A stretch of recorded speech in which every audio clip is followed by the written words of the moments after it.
Music is everywhere. Especially nowadays, you can find music in the most vibrant and different places. Whether it's the cosy Miles Davis jazz tune playing in the restaurant on your awkward first date, or the nostalgia of being dragged through a packed shopping centre by your mum on a Saturday morning. Music, whether we like it or not, clings to memories.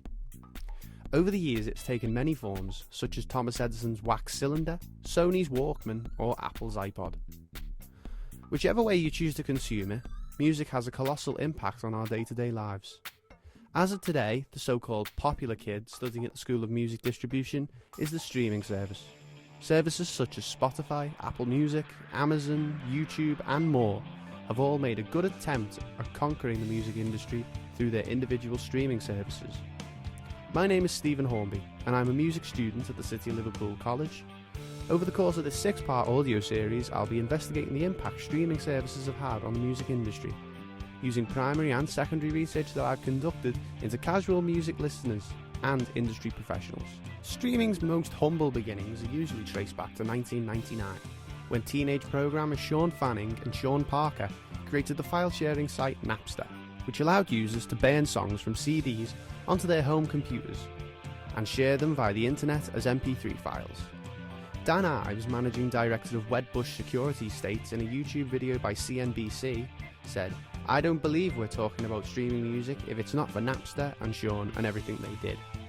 According to musician Ben Folds, prior to streaming music, the industry would spend a lot of money to promote his singles, which ended when the internet and streaming came along. Of course, sites like Napster and LimeWire birthed the music industry that we know today. However, what they were doing was highly illegal. In a Kerrang article by Sam Law released in 2021, he described the lawsuits that Napster would suffer. Law said prior to that point music had been a collectible. Suddenly it was disposable. The first anti-Napster lawsuit was filed at the beginning of the year 2000 by the Recording Industry Association of America for copyright infringement. Senior Executive Vice President of and General Counsel of the RIAA, Gary Sherman, said, "Napster is about facilitating piracy and trying to build a business on the backs of artists and copyright owners." So, as you can probably tell, Napster weren't in the best place. Late that same year, heavy metal group Metallica presented Napster with another trip to the courthouse after their single I Disappear was leaked by Napster to over 20 different radio stations across the US. While Metallica described the grueling process to achieve music that they feel is representative of the Metallica brand, and the sickening thought that their art is being traded as a commodity rather than the art that it is, other groups didn't feel as much sympathy for Metallica and sided with Napster. Chuck D from Public Enemy, Courtney Love, The Offspring, Billy Corgan of the Smashing Pumpkins and Fred Durst openly supported the illegal piracy website. Limp Bizkit even performed the 2000 summer tour, sponsored by Napster.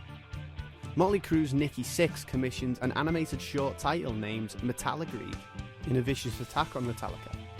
Ultimately, Napster settled their lawsuits with Metallica and Dr. Dre, who was also suing the organisation. The battle was, in theory, over, but Napster had certainly won the war. Streaming had firmly planted its foot in the door of the music industry. A 2007 study conducted by the Institute for Policy Innovation had concluded that $12.5 billion was lost in the US annually because of music piracy.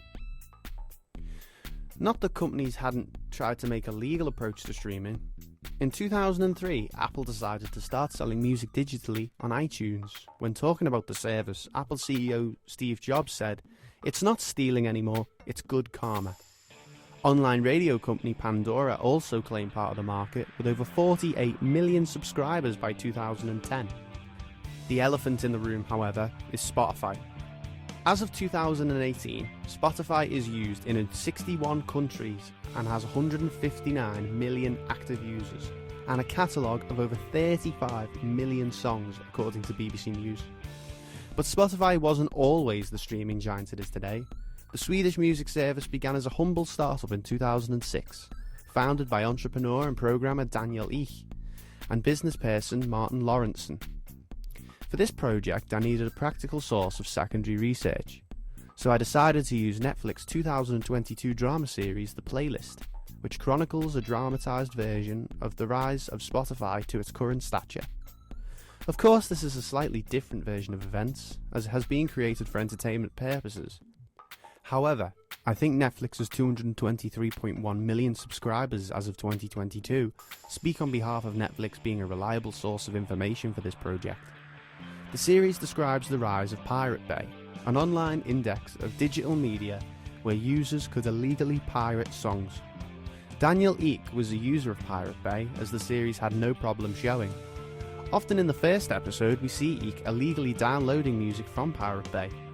After selling his first company, Advertigo, to Swedish tech company Trade Doubler, Martin Lawrenson and Daniel Ek plan to change the music industry by supplying a win-win service for both artists and consumers. Ek stated, "The only way to solve the problem was to create a service that was better than piracy and at the same time compensates the music industry."